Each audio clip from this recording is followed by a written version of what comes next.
Hi, I'm Rod Pry, the director of the Pennsylvania State Sunday School Association, and I'd like to welcome you to our weekly International Sunday School Lesson Preview for Sunday, September the 20th.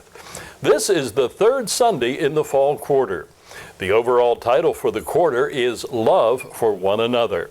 And this month of September, the unit title is Struggles with Love. And the lessons for this month are all based on the life of Joseph from the Old Testament book of Genesis. This week's lesson comes from Genesis chapter 42, verses 6 to 25a. The title of the lesson is Victorious Love.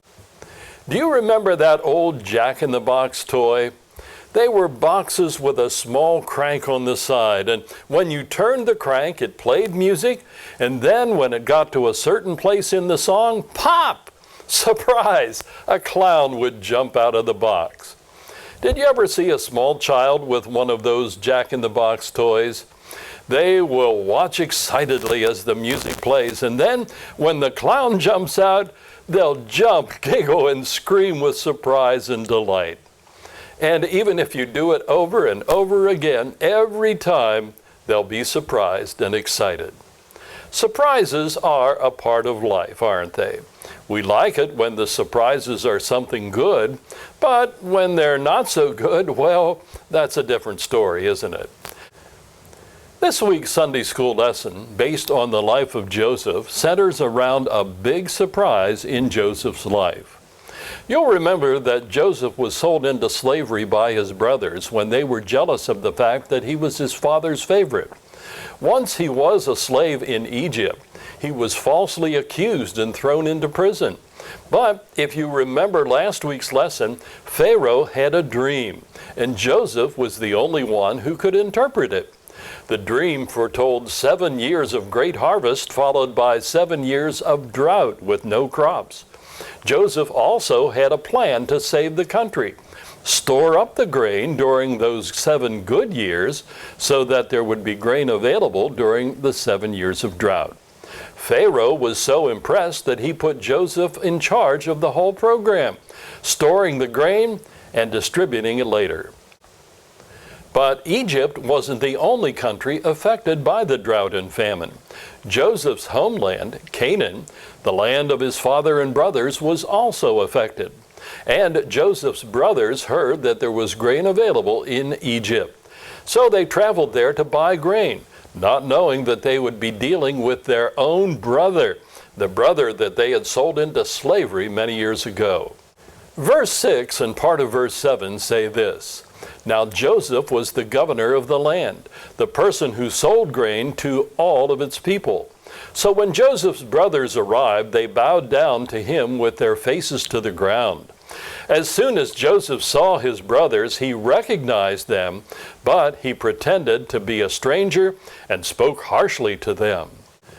Joseph recognized his brothers, but they did not recognize him.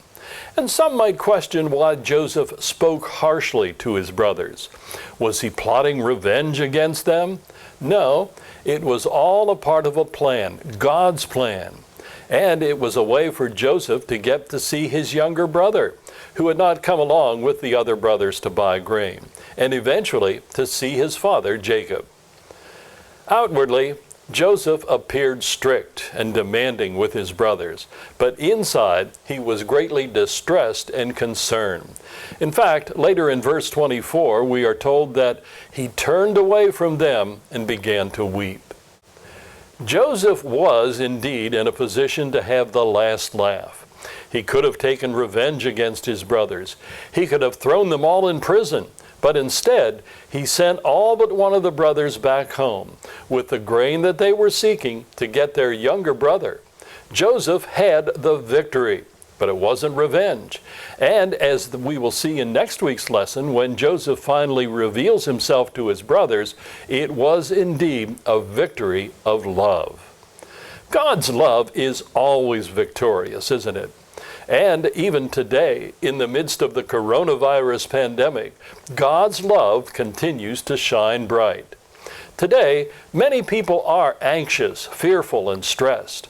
But God's love through Jesus Christ offers hope, peace and strength to all of us. And how can we learn about God's love and all that He offers to us? By reading and studying His Word, the Bible. Jesus Loves Me, one of the first songs that children are ever taught in Sunday school, sums it all up this way. Jesus loves me, this I know, for the Bible tells me so. Are you in need of God's love today? Read His book, the Bible. It will help you find the love, hope, and strength that you're looking for, whatever your situation or concern. And just like Joseph, the final victory will be yours. As one of the other great hymns of the church puts it, there is victory in Jesus, victorious love. I'm Rod Pry from the Pennsylvania State Sunday School Association. Thank you for allowing me to share with you today, and may God bless you and your family and keep you all happy, healthy, and safe.